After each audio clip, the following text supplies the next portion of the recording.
नमस्कार प्यारे बच्चों, हर घर पाठशाला में आप सभी का स्वागत है। हम बीमा विषय पर पढ़ रहे थे। इसी में आज हम शुरू करने जा रहे हैं types of life insurance policy, जीवन बीमा के विभिन्न प्रकार।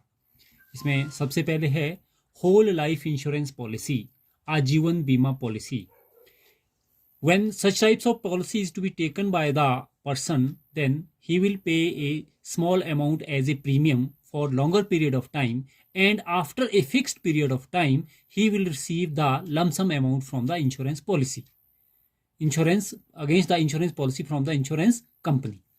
इस पॉलिसी में, इस बीमे में व्यक्ति के द्वारा एक लंबे समय तक प्रीमियम के रूप में राशि अदा की जाती है। प्रीमियम की जो राशि होती है वो कम होती है, उसकी राशि बहुत कम होती है, और एक निश्चित समय अवधि के पश्चात उसे बीमा कंपनी के द्वारा इकट्ठी एक राशि प्रदान की जाती है। ये जो पॉलिसी होती है, in this policy the investment factor is involve. इस पॉलिसी में जो आपका विनियोग तत्व है वो शामिल होता है। ये 3 प्रकार की हो सकती है। एक तो whole policy life of limited premium, ordinary whole life policy और whole life policy of single premium. तो ये इन तीनों में से कोई भी हो सकती है। इसमें क्या करता है, जो व्यक्ति होता है, he will pay the premium to the insurance company for a limited period of time, and then he will receive the lump sum amount from the insurance company either on his death or after a fixed period of time. Second one is endowment insurance policy. जो दूसरी है बेटा वो है बंदोबस्ती बीमा policy. इस प्रकार की पॉलिसी में ही जो व्यक्ति होता है उसकी मृत्यु पर उसके जो बच्चे होते हैं, उसके जो आश्रित होते हैं, उनको एक निश्चित राशि प्राप्त होती है। ठीक है, मतलब अर्थात उसके परिवार वालों को एक निश्चित राशि प्राप्त होती है।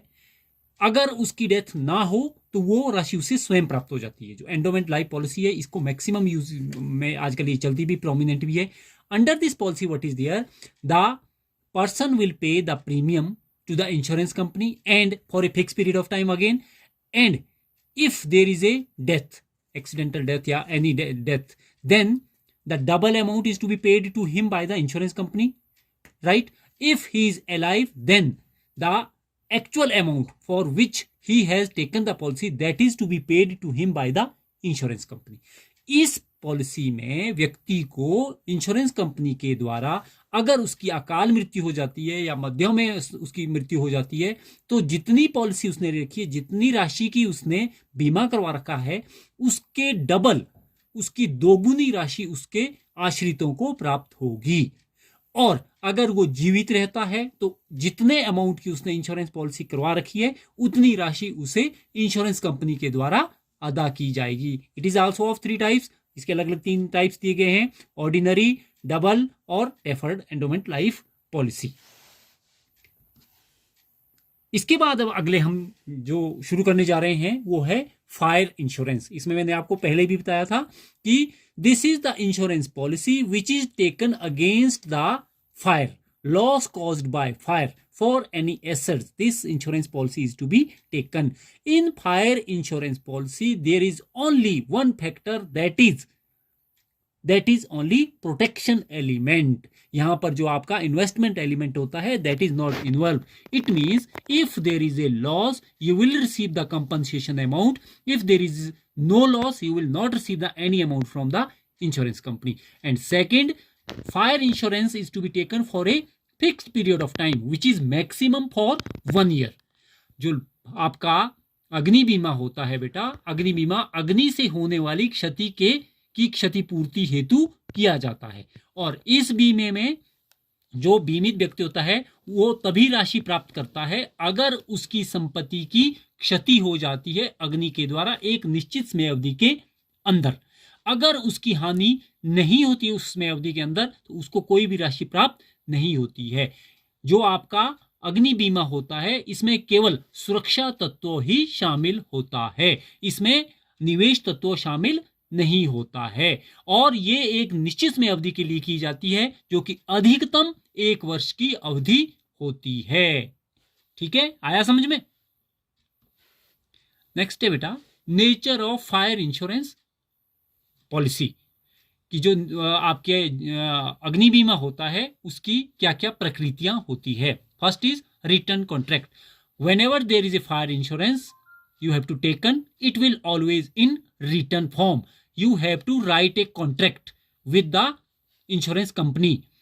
Second is two parties. There are two parties involved in this insurance. एक वो व्यक्ति जो बीमा करवा रहा है, एक वो जो बीमा कर रहा है, एक इंश्योरेंस कंपनी और एक बीमित जो व्यक्ति है। ठीक है, कि एक तो लिखित में होगा समझौता, जो भी आपका कॉन्ट्रैक्ट बनेगा वो हमेशा लिखित में होगा और इसमें कम से कम दो पक्षकार होंगे। Repayment of sum assured is not necessary. It means I have already told you, if there is a loss caused by fire then you have to receive the amount. If there is no loss in a particular period of time you will not receive the amount. जैसा जीवन बीमे में होता है, एक निश्चित समय अवधि के पश्चात आपको पैसा वापस मिलेगा ही मिलेगा, रिपेमेंट की गारंटी है वहां। यहां पर इस तरह का कुछ भी नहीं होता है। यहां पर you receive only the actual loss, what ever loss you will suffer you will receive the amount only for that. आपकी जो वास्तव में जो आपकी क्षति हुई है उसी की क्षतिपूर्ति आपको की जाएगी। जितना आपका नुकसान हुआ है उतना ही पैसा आपको मिलेगा। आपने 1,00,000 रुपए का बीमा करवाया है और आपका लॉस 40,000 रुपए का होता है तो आपको केवल 40,000 रुपए ही दिए जाएंगे, ना कि 1,00,000 रुपए आपको प्राप्त होगा। ठीक है, और यहां पर इंश्योरेंस के सारे जो बाकी रूल्स है वो एप्लीकेबल होते हैं। It means you have to save your property while there is a fire. यानी कि भी मैं तो इसका बीमा करवा रखा है अपने मकान का, इसलिए तो आग लग रही है तो मैं लगने दूं, एक कमरे में लग रही है मैं दूसरे कमरे में लगा दूं। No, you have to save your property as you can.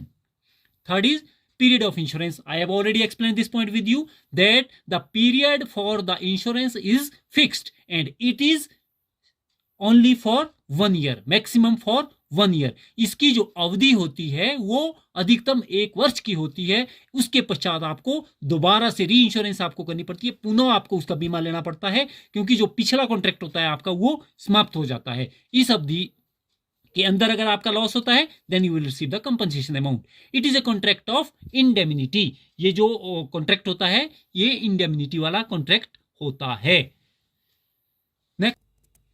हर घर पाठशाला में आप सभी का स्वागत है बच्चों। हम इंश्योरेंस विषय पर पढ़ाई कर रहे थे, इसी में हम आज शुरू करने जा रहे हैं types of fire insurance policy. There are many types of for the fire insurance policy. First one is average policy. Under average policy insurance is taken on average value basis. It means in case of loss compensation will be paid on average basis by the insurance company and by the insured. पहली जो आपकी है वो है औसत policy. इसमें संपत्ति के मूल्यों के औसत के आधार पर बीमा करवाया जाता है और हानि की अवस्था में कुछ राशि बीमा कंपनी के द्वारा अदा की जाती है और कुछ राशि स्वयं बीमाधारी वहन करता है। और दूसरी जो आपकी है दैट इज वैल्यूड पॉलिसी, मूल्य policy. Under this policy the insurance is taken for those assets the value of which cannot be decided in advance. ऐसी संपत्तियां जिनके मूल्यों का निर्धारण पहले से नहीं किया जा सकता है, उन संपत्तियों के लिए इस प्रकार की पॉलिसी ली जाती है, इस प्रकार का बीमा करवाया जाता है जिसकी वैल्यू आप पहले से पूर्व निर्धारित नहीं कर सकते। थर्ड है स्पेसिफिक पॉलिसी। यह है विशेष policy. Under this policy, the insured take insurance of his assets for a specific value. इस विधि में, विशेष पॉलिसी विधि में, जो बीमाधारी होता है वो अपनी संपत्ति का बीमा एक विशेष कीमत पर लेता है, एक फिक्स्ड वैल्यू पर लेता है। नेक्स्ट इज ओपन और floating policy. Under this policy those goods are to be taken in which there is constant change in the quantity of product. Such policy are taken for fixed value. जो open policy ली जाती है वो उन वस्तुओं के लिए ली जाती है जिनकी मात्रा में लगातार परिवर्तन होते रहते हैं। ऐसी वस्तुएं जिनकी मात्रा में बार बार या लगातार परिवर्तन होते रहते हैं उनके लिए एक इस प्रकार की पॉलिसी ली जाती है और इसमें एक निश्चित राशि की पॉलिसी ली जाती है। Right, next is comprehensive policy. Under this policy all types of risk are to be involve. इस प्रकार की जो पॉलिसी ली जाती है उसमें सभी प्रकार की जो हानियां होती है उन सभी को इकट्ठा, उन सभी के लिए इकट्ठी हानि के लिए एक जॉइंट पॉलिसी ली जाती है, right. Next is additional risk policy. इस प्रकार की जो पॉलिसी ली जाती है वो उन संपत्तियों के लिए ली जाती है जहां पर हानि बढ़ने की संभावना रहती है, जिसमें कि आपको लगता है कि भविष्य में मेरी हानि बढ़ सकती है। जैसे आपका स्टोर है, आपके पास गोदाम है, आपने गोदाम की जो आपकी कैपेसिटी है वो आपकी है 100 प्रोडक्ट रखने की, लेकिन आपने उसमें 120 प्रोडक्ट रख लिए, तो आप एडिशनल पॉलिसी लोगे। जो 20 प्रोडक्ट, जो आपने 20 प्रोडक्ट उसमें एक्स्ट्रा रखे, उसके लिए आप एक अलग से पॉलिसी लेते हो, राइट बेटा। और इसके बाद नेक्स्ट है मैरीन इंश्योरेंस, समुद्रिक बीमा, ठीक है। इस प्रकार का जो बीमा करवाया जाता है वो इंश्योरेंस कंपनी के पास इसलिए करवाया जाता है ताकि समुद्री मार्ग से जो हानि हो रही है व्यक्ति को, उस हानि को कम किया जा सके। It is a contract in which insurance company promise to pay the amount against the marine risk if there is a risk by marine. अगर समुद्री मार्ग से आप कोई माल मंगवा रहे हो, विदेशों से आपका माल समुद्र के रास्ते से आ रहा है और उसमें आपको कोई हानि हो जाती है, उसमें आपको कोई क्षति हो जाती है, तो उस हानि की पूर्ति के लिए आप कौन सी पॉलिसी करवाते हो? मैरीन इंश्योरेंस ली जाती है। यह एक ऐसा बीमा है जिसमें बीमा कंपनी के द्वारा बीमाधारी को समुद्र के रास्ते होने वाली बाधाओं एवं हानियों की क्षतिपूर्ति अथवा सुरक्षा प्रदान की जाती है और इसके बदले में एक प्रीमियम अदा किया जाता है। Under marine insurance it is a contract under which the insurance company promise the insured to compensate for any damage arising out of marine risk and in exchange it receive premium, right? Next is subject matter of marine insurance. First one is cargo insurance. Cargo insurance, under cargo insurance the goods carried by marine ship are known as cargo. Cargo किसको कहते हैं? कि जो वस्तुएं समुद्री मार्ग से लाई जाती हैं, समुद्री जहाज में जो वस्तुएं ढोई जाती हैं, उन्हें कार्गो कहते हैं। When you are taking the policy for those goods, जब आप इन वस्तुओं की सुरक्षा हेतु अर्थात समुद्री मार्ग में होने वाली हानियों अथवा घटनाओं से इन वस्तुओं को सुरक्षा प्रदान करने हेतु जब आप बीमा लेते हो तो उसको आप क्या कहते हैं? Cargo insurance. That is known as cargo insurance. दूसरा है hull insurance. Under this insurance, the ship in which goods are loaded is covered from all types of risk during the marine way. Such insurance can be taken for fixed period or for specific transit. जो दूसरा है आपका हल बीमा, यह बीमा उस जहाज का होता है बेटा जिसमें वस्तुएं समुद्री मार्ग से भेजी जा रही होती हैं। यह बीमा समुद्री यात्रा के दौरान जहाज को सुरक्षा प्रदान करता है। यह जो बीमा लिया जाता है यह जहाज को सुरक्षा प्रदान करता है और यह एक निश्चित समय अवधि के लिए किया जाता है अथवा विशेष यात्रा के लिए किया जाता है। Third is freight insurance. Under freight insurance such insurance is taken for the freight charged by the shipping company and this insurance is taken by shipping company themself. जो भाड़ा बीमा होता है यह बीमा जहाजी कंपनी के द्वारा भाड़े की सुरक्षा प्रदान कर भाड़े की सुरक्षा हेतु लिया जाता है और ये जहाजी कंपनी को भाड़े की सुरक्षा प्रदान करता है और यदि किसी कारणवश क्रेता और विक्रेता के द्वारा भाड़ा अदा नहीं किया जाता तो यह उसकी क्षतिपूर्ति करता है और यह बीमा जहाजी कंपनी के द्वारा लिया जाता है। ठीक है बेटा। और नेक्स्ट है liability insurance. This insurance is taken for the damage to the third party and against the compensation payable for the damage. जो दायित्व बीमा होता है बेटा, यह बीमा तीसरे पक्षकार को क्षतिपूर्ति प्रदान करता है।